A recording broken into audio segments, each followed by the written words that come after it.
大家好，眼前这是前院的最后2组菜床了。特别之处呢，这是覆盖在杂草抑制期接近半年的土壤状况啊。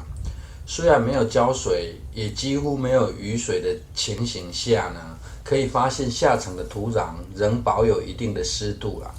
由于这位置呢已经紧邻下方的稻田，地势也比较低啊，接近排水的位置，所以菜床施作时呢，把菜床做得比较高啦，来避免遇到降雨后预防土壤过湿的困扰。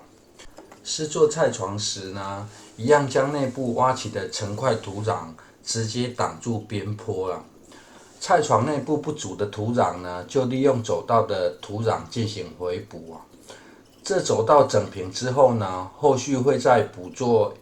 压抑杂草生长的措施啊。虽然这走道高度已经可以采用慢淹的方式浇水哈，不过走道经过慢淹后会出现容易长草的困扰啊。基于两害相权取其轻的原则呢，情愿暂时改用人工浇水的劳动哈。毕竟浇水可以改善的方式比人工除草弹性多了很多啦。而若是菜床垫高后，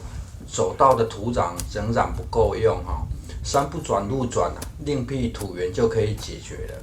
另辟一条走道就可以增加不少的土壤可以使用哈。这也是为何在此多挖出一条排水道的原因啦。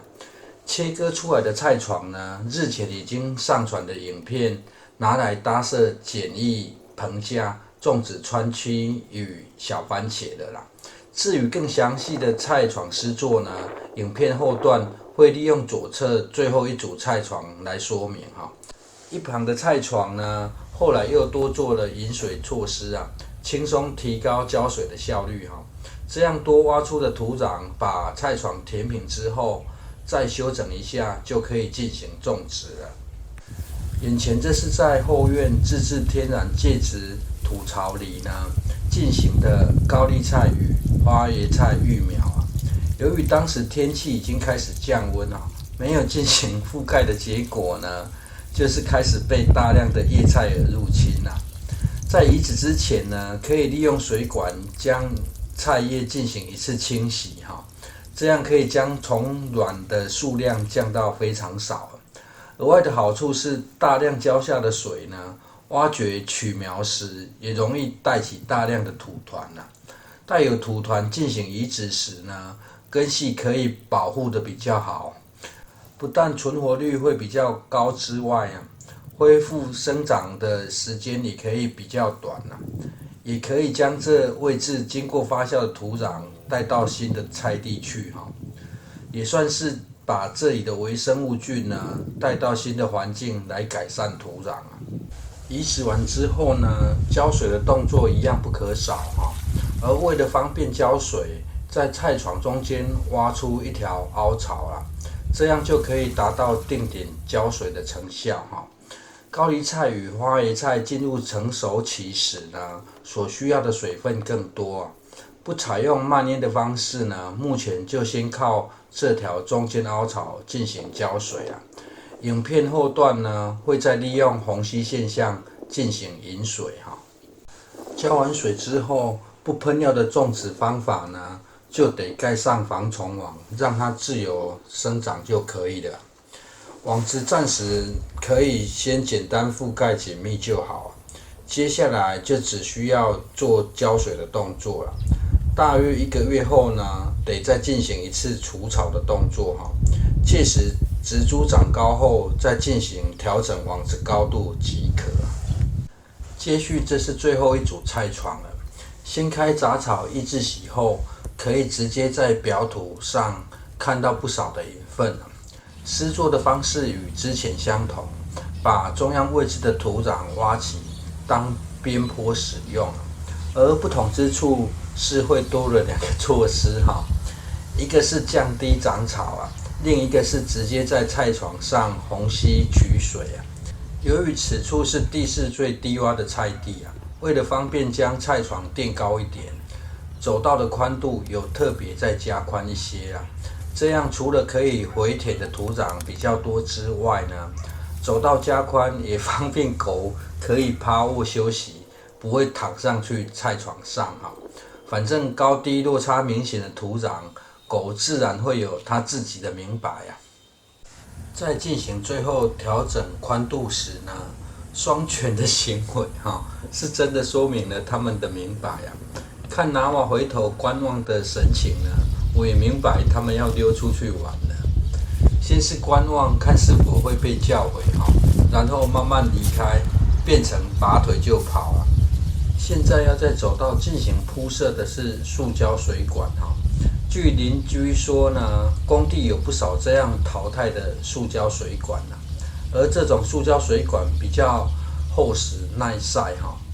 缺点是比较光滑，但是只要别把掉落的少量土壤清除呢，就可以克服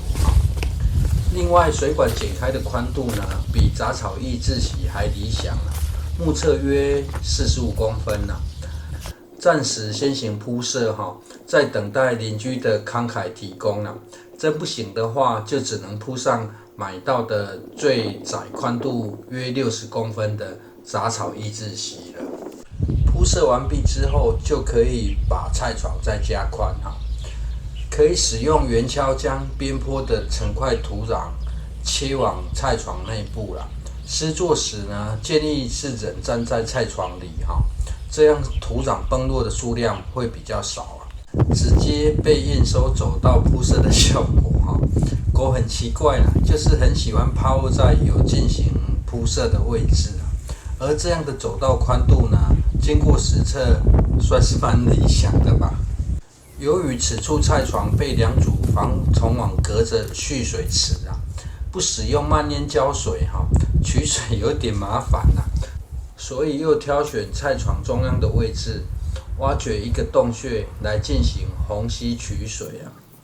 挖掘的时候，您有发现黑狗 Coffee 就一直趴卧在正前方的防虫网上多进行观察呢，就能尝试找到避免菜床被破坏的方法至于这洞穴需要挖到多深取决于取水处的水面高度这进行虹吸现象取水后，两者后来水面的高度会是一样的如果想要多一点的蓄水能力，当然可以挖宽更深一点但这水被摇出后呢，会自动维持动态平衡到同一水面高度一开始挖掘时呢，不需要挖到很深让水将土壤软化后呢，再进行挖掘会比较轻松另外，若是希望进水速度可以快一点同样的深度呢，就可以改用比较粗的水管，速度就会更快而要更为省事的位置呢，也可以挖掘在走道的位置但是要小心别把它当陷阱使用自己被捕获了当水开始往下流动时呢，一开始的集水器就可以抽掉水位就会自动不断的进行平衡最后从前端来看一下整体的结构目前环绕水池的水位并不深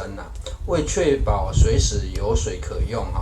洞穴挖掘时呢，尽量以低水位时的水面当基准